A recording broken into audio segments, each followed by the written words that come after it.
What is going on, ladies and gentlemen? Welcome back to another video.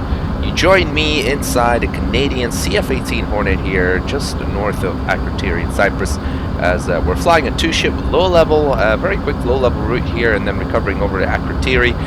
But I thought I would use this particular clip as a good example of demonstrating a mod that I stumbled across recently, which is the Better Trees for SYRIA V2 by Taz1004. I will of course leave the link in the description below if you want to download it yourself. As you can see, it makes quite a bit of a difference. It's quite subtle, but very, very noticeable. And in this little video, we'll be talking about what my opinions are so far flying around here on the SYRIA map, and whether or not it's improved the experience, and whether or not you should consider downloading it as well. So if you want to find out, stay tuned. We have 2 bit engine starts. You're clear to disconnect the headset. We'll see you on the left with the pit. Thanks a lot.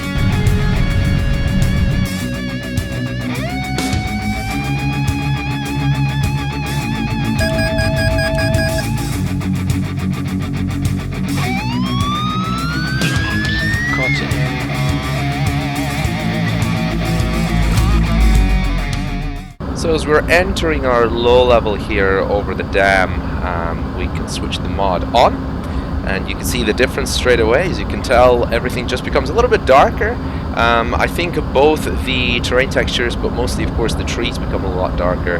And if we just do a quick comparison here with the mode off and back on, and as you can tell, everything just looks a little more subdued, and in my opinion just blends in so much better. And I really do think it's a big improvement over the well, let's call it the vanilla, although the vanilla is, to be fair, very, very good. I mean, the SYRIA map out of the box is absolutely fantastic. Now, I do think that the mod does not pass the integrity check. I know a lot of you guys are going to ask that question, and unfortunately for multiplayer, yep, that's an issue. I think that's an issue for a lot of mods in DCS, so you can't have it all, unfortunately. But if you're not too bothered by that, or you're not put off by the integrity check failure of this mod, then, well, you know, it does look, in my opinion, definitely significantly better. And if we do a couple of more comparisons with the mod on and off, I think it's very clear that everything just blends in a lot better as we make our way here at about 420 knots. It's about 7 nautical miles a minute, which is why the military uses that particular number, in case you're wondering. So we're trying to maintain about 250 feet here as well as we can. You see a couple of stutters here and there. It's actually just as a result of the replay for some reason. I'm not really sure why. That's the thing, but it does run completely smoothly, just in case you're wondering for any sort of FPS loss or anything like that with the mod enabled.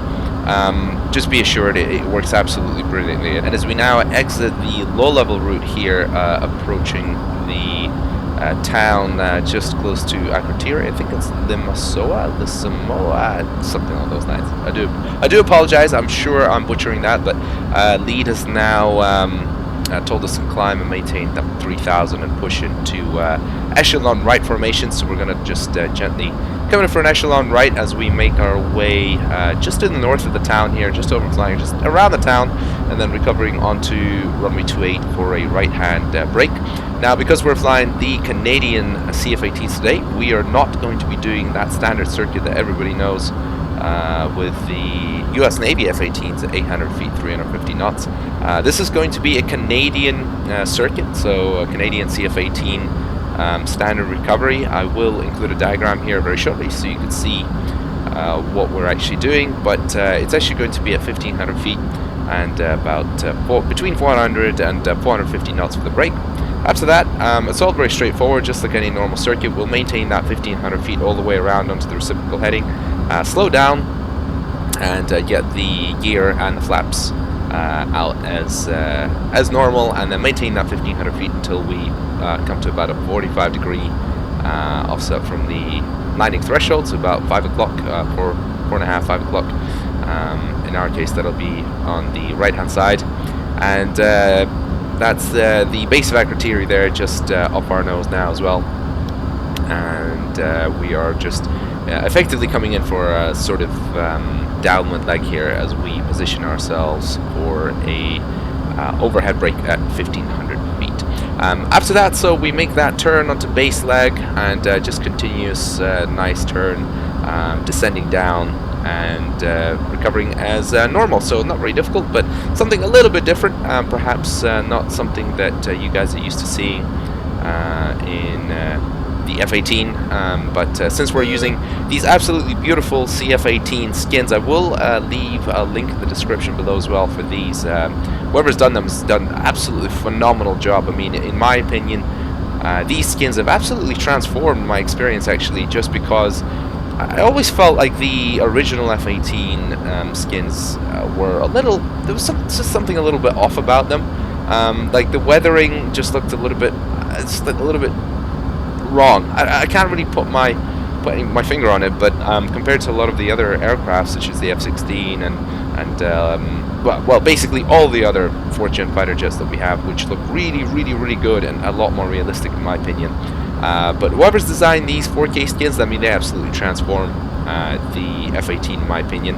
And same person has done a whole bunch of these skins for the US Navy as well, if you guys are interested. Highly recommend it. As you can tell, it just looks so much different, and the exhaust there, the darker color, just seemed to make a lot more sense. And I'm not really sure why ED hasn't done something, well, in my opinion, a little bit better, so something a little closer to this. Of course, maybe they don't want to do 4K skins because of performance issues, I'm not sure, but yeah, anyway, so sit back and enjoy the rest of the circuit here as we come in and position ourselves for a nice overhead brake and shortly descending down to about 1500 feet. And it is a real shame that unfortunately you cannot fly something like this as a wingman with an AI aircraft. Of course, you need a human lead, so my friend Muzz is helping out today. He's lead aircraft, and it's such a shame really, because that's one of the last missing pieces in the DCS puzzle in my opinion. We've now got pretty decent looking clouds and weather, which we didn't a couple of years ago. We're now getting multi-threading, which will allow for more complex missions with a lot more units, which was a big limiting factor for a military simulation. And just as we come in now, lead has told me to take up a tight echelon left formation for the brake.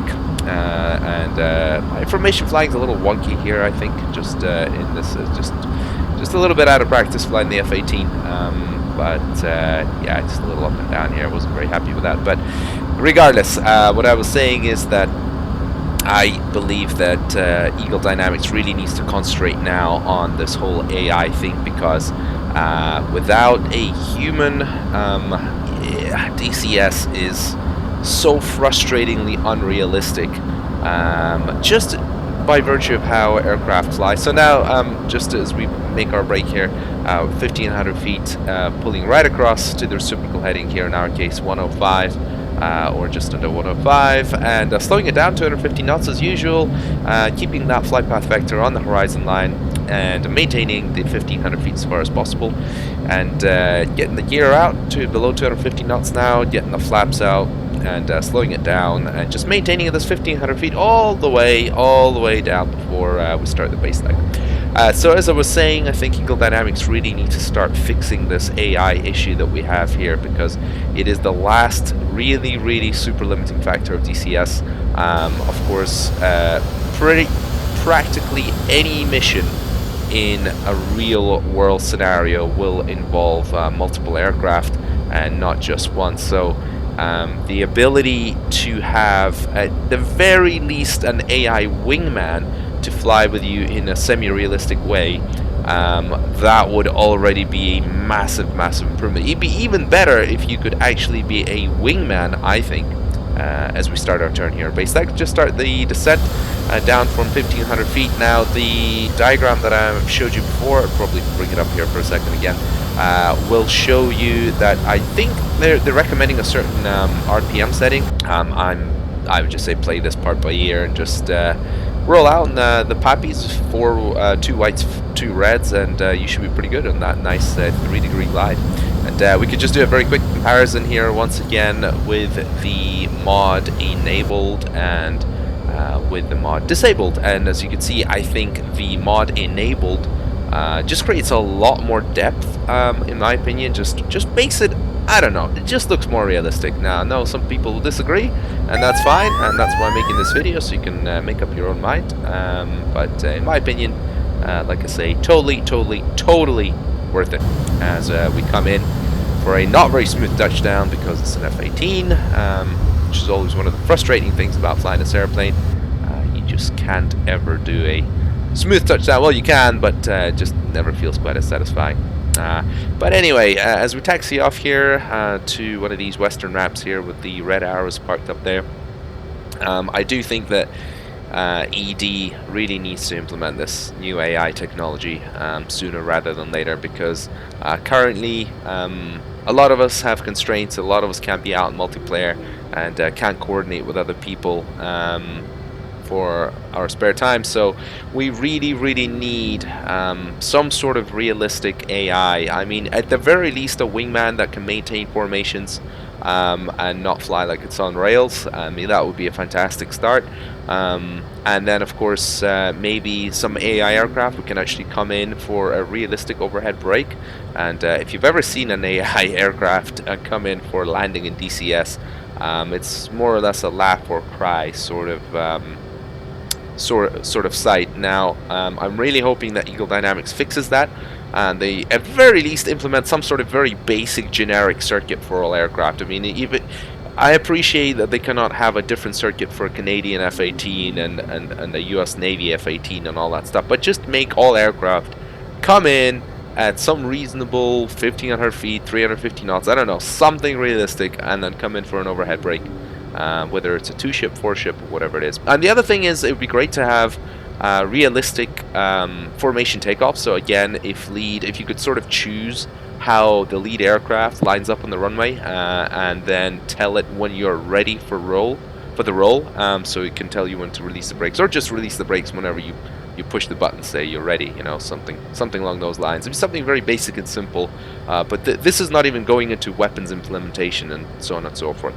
Anyway, I shall stop rambling on about my AI desires in DCS, but I hope you guys have enjoyed this little overview. If you have, please make sure to smash the living daylight out of the like button if you could.